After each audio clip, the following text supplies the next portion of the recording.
বন্ধুরা, গল্পটি সম্পূর্ণ কাল্পনিক এবং এটা কেবলমাত্র বিনোদনের উদ্দেশ্যে রচিত।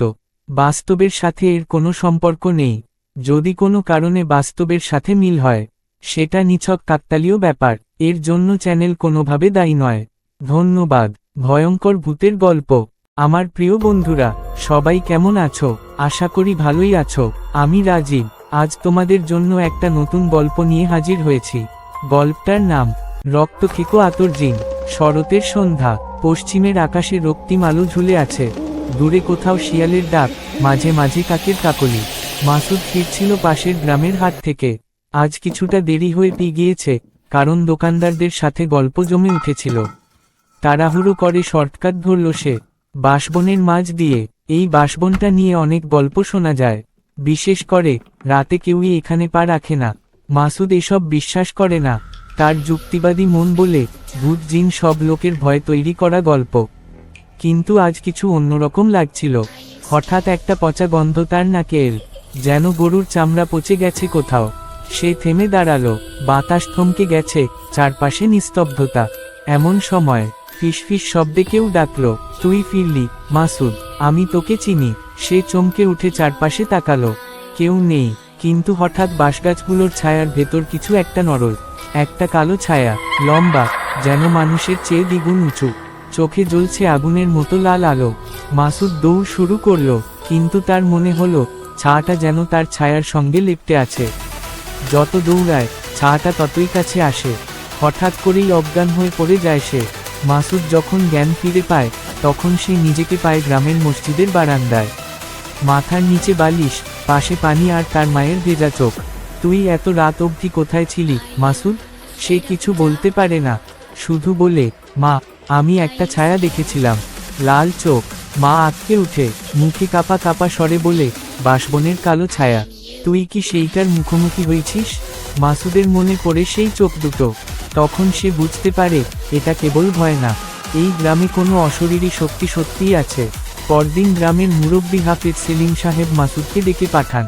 বলেন, তুই যা দেখছিস, সেটা কোনো সাধারণ জিন না। এটা হচ্ছে আতর জিন। অনেক পুরনো, অনেক শক্তিশালী। ওর জায়গা ছিল এক পুরনো কবরস্থানে, যেটা এখন বাঁশবনের নিচে চাপা পড়ে গেছে। কিন্তু ও আমাকে কেন তাড়া করলো?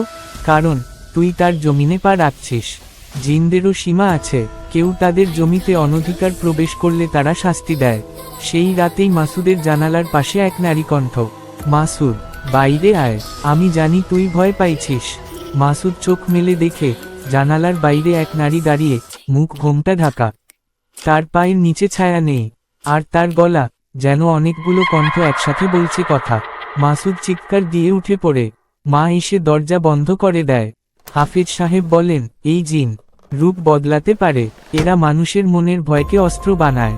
হাফেজ সাহেব পুরনো দলিল থেকে বের করেন সেই জিনের আসল নাম, সায়াল বিন আতর। কথিত আছে, বহু বছর আগে এই জায়গায় এক দুর্ধর্ষ জিন ছিল যে মানুষের রক্ত খেত। এক পীর সাহেব তাকে শিকলবন্দি করে সেই কবরের নিচে বন্দি করে ফেলেন। কিন্তু বছর 10 আগে গ্রামের এক জমির মালিক লোভে পড়ে বাঁশ কাটতে গিয়ে সেই জায়গার মাটি খুঁড়ে ফেলে। আর তখন থেকেই ছায়া দেখা যেতে থাকে। এক রাতে মাসুদের কক্ষে হঠাৎ এক আগুনের গোলা এসে পড়ে। ঘর কেঁপে উঠে। মাসুদ জানলায় গিয়ে দেখে, সেই কালো ছায়া দাঁড়িয়ে আছে মাঠের মাঝে। সে তাকিয়ে আছে মাসুদের দিকে। হাফেজ সাহেব বলেন, তুই এখন ওর চিহ্নিত শত্রু। ওকে বশ করার একটাই উপায়, ওর নাম ধরে তাকে 3 বার ডাকা, আর একটা বিশেষ দোয়া পড়া। কিন্তু সাহস ও ঈমান না থাকলে তুই পারবি। চাঁদের আলোহীন অমাবস্যা রাত। মাসুদ, হাফেজ সাহেব আর গ্রামের কয়েকজন সাহসী লোক যায় সেই বাঁশবনের ভেতরে।